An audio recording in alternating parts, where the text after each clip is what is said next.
Think back to the last formal training session you sat through. You probably sat in a room, nodded along to a highly polished slide deck, and felt like you were absorbing the material. Then you woke up the next morning, sat at your desk, and realized you couldn't recall a single actionable detail. The information just evaporated. This happens constantly. But the strange part is, it happens even when the presenter is smart and the content is objectively solid. So where does the disconnect occur? The breakdown happens because most presentations are engineered for a single type of brain. Presenters build materials that make sense to them, forgetting that every room is composed of a diverse mix of learners. Because there are 4 distinct ways adult brains engage with information, a session that answers only one of those needs essentially ignores 3/4 of the room. Retaining an audience's attention isn't a matter of better content. It requires a system to answer the 4 specific questions brains use to process information.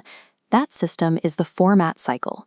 It serves as the structural antidote to mass audience drop-off. This grid maps the 4 learner profiles found in any audience. The first is the imaginative learner. They are constantly asking, "Why does this matter to me?" Before they process the material, they need a personal connection to the topic. Then there is the analytic learner.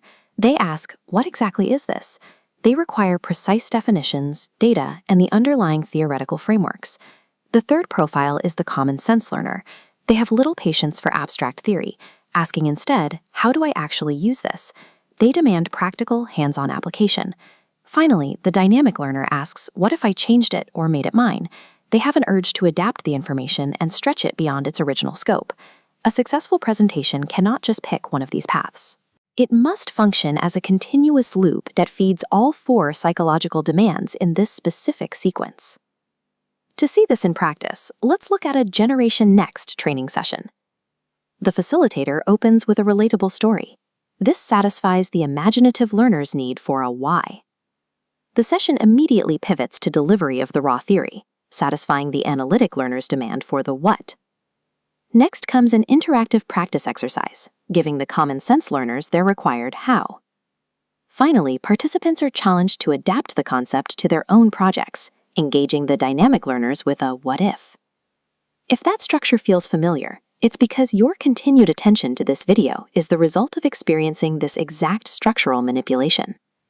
You've just experienced the relatable story of the boring meeting, followed by the theory of the 4 quadrants, and now this practical breakdown. Think about the most impactful presentation you've ever attended, the one that actually changed your behavior. Evaluate that memory against the 4 questions of the format cycle. Which psychological needs were met and which were skipped? Now look at your own presentation habits. Every person naturally defaults to designing for their own preferred learning style. This natural bias is dangerous. Designing only for what makes sense to you ensures you systematically abandon the other 3 learner types. The format cycle functions as a diagnostic tool. It identifies your own structural blind spots, allowing you to intentionally build the elements you naturally overlook.